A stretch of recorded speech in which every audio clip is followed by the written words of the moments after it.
very much.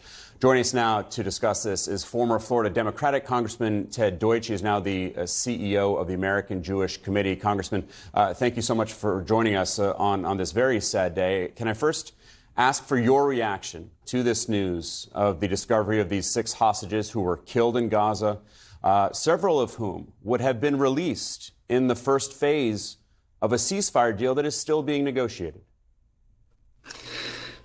Thanks for having me. This is devastating news. It's devastating news for all of us who care about humanity, certainly everyone in the Jewish world. It's devastating for Israel. And it's important to remember that Hirsch was an American, and we got to know his parents because they were constantly speaking about Hirsch. We felt like we knew him personally. This really, really hit hard. And I just can't emphasize enough, there are still 7 American hostages that Hamas is holding. They've killed over 35 Americans since October 7th. Hamas is a barbaric, awful terrorist organization. And right now, what this reminds us is that with the murder of these 6, that we have to do everything necessary. Everyone, the president, the vice president, the prime minister of Israel, leaders around the world, the UN, Americans who should all be wearing this yellow pin until every hostage is home.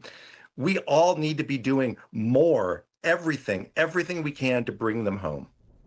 Congressman, Hamas's culpability here is without question. At the same time, we're seeing these enormous protests erupt all across Israel. We just spoke with our correspondent there. Those are families, as I was saying, those are everyday Israeli citizens demanding a Gaza deal, a ceasefire deal, and they're blasting the Netanyahu government for failing to get one. What would you like to see the Israeli government do now?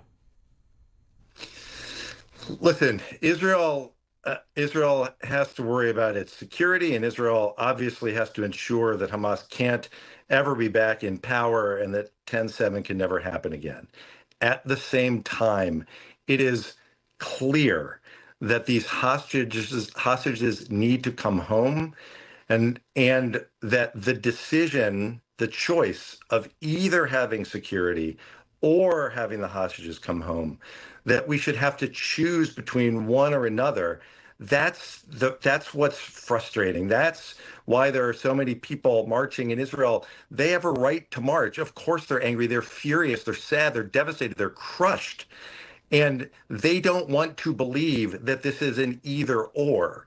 And as the prime minister and his team look at this, the rest of us, as we look at this, also don't want this to be viewed as a choice between security or between bringing the hostages home, and that steps need to be taken to bring them home. Understanding, yes, this is Hamas's fault. This could all end the moment Hamas lays down its weapons. They're murderous, disgusting terrorists.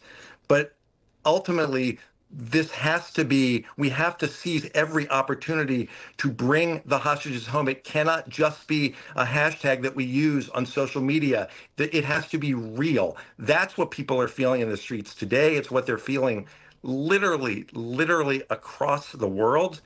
And it's what in America, those of us who saw John and Rachel at the convention are feeling. If you haven't seen that speech, go watch them again. It drives home the humanity that is at stake here.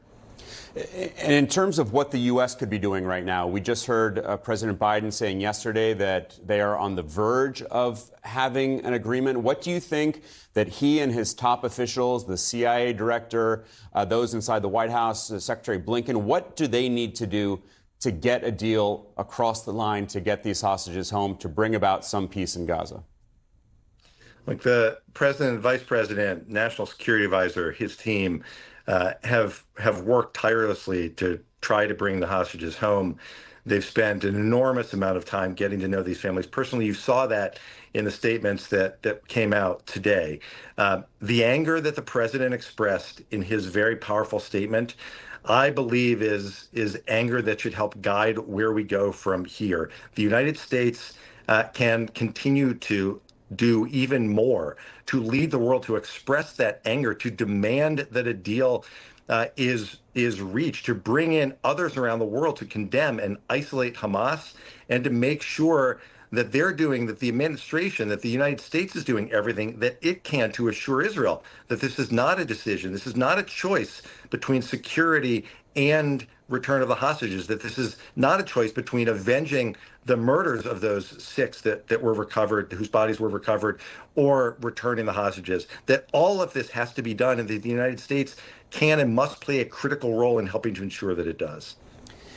Even if a deal were struck today and this phase 1, which is due to last 6 weeks, started, the way that this ceasefire agreement is currently set up is that Israel could relaunch the war again in just a few weeks after those 42 days, once the first group of around 33 hostages is out and there's this temporary pause. How likely do you think it is that this truce can be reached, but that it would then become a more permanent ceasefire? Well, I don't want to gloss over the number, whether it's 33 or whatever the ultimate number is, of hostages who return home, which will tragically not include any of the 6 who were murdered by Hamas. But that piece of it, returning the hostages, starting to show that the return of the hostages is of such critical importance here. Every Israeli that I talk to, every moment is thinking about, worrying about, praying for the hostages. That's the important first part of that deal. Without the return of hostages, it's impossible. It's impossible to think about what can come next or any extended ceasefire. The hostages need to come home first. That's how this process starts to move forward in a serious way for the long term, in ways that can transform Israel's place in the region, in ways that can ultimately give the Israeli people the ability to hopefully move back to their homes in the north, where 100,000 Israelis can't be, and where they can relaunch their lives in the south, where they endure this horrific attack on October 7th. But it starts very much with the return of these hostages. Yeah, and just a reminder that as someone who was wounded on October 7th, Hirsch Goldberg-Pollen would have been among those more than 30, we believe, hostages who would have come out in this first phase. But he is among those 6 who were just horrifically killed in Gaza. Former Congressman Ted Deutch, thank you for your time and for your thoughts today. Appreciate it. Thank you.